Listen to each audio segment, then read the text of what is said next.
Hello everyone, welcome back to my channel.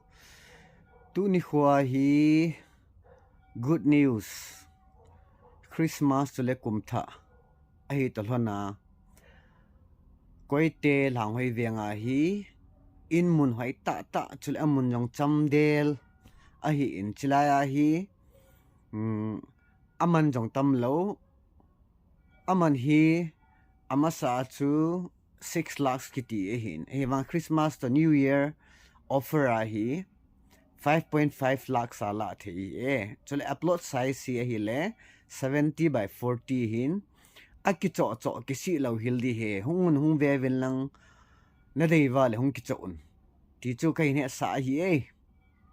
Koite Lhanghoiveng Inmun ve mi phasong mieng ke hong ke tor tan mian lot akun agam hello asa yang hing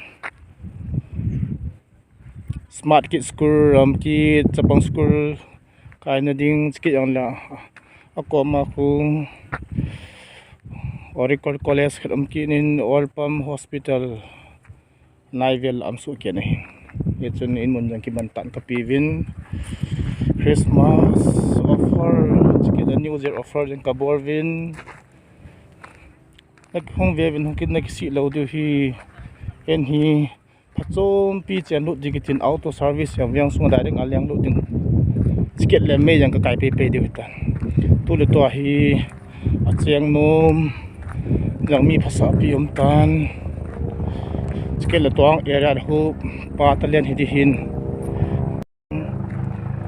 ho KBC, KCC, ECA, CRC, UPC 7 days. Bona ay maday dia Kichoh Thei.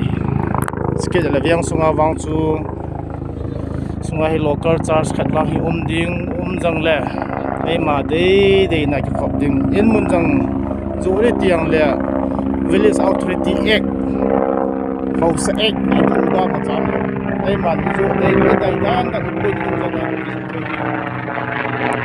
hi kan say no hintin al Koite ba lunglut Inmun de malan hong ki jing theo hi ti cham dam chat blok kan bol hinte pa ma lai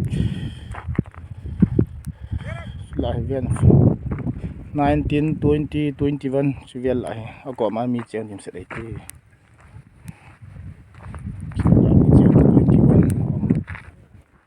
sivel ai mi chen dim set ta ako set ai ta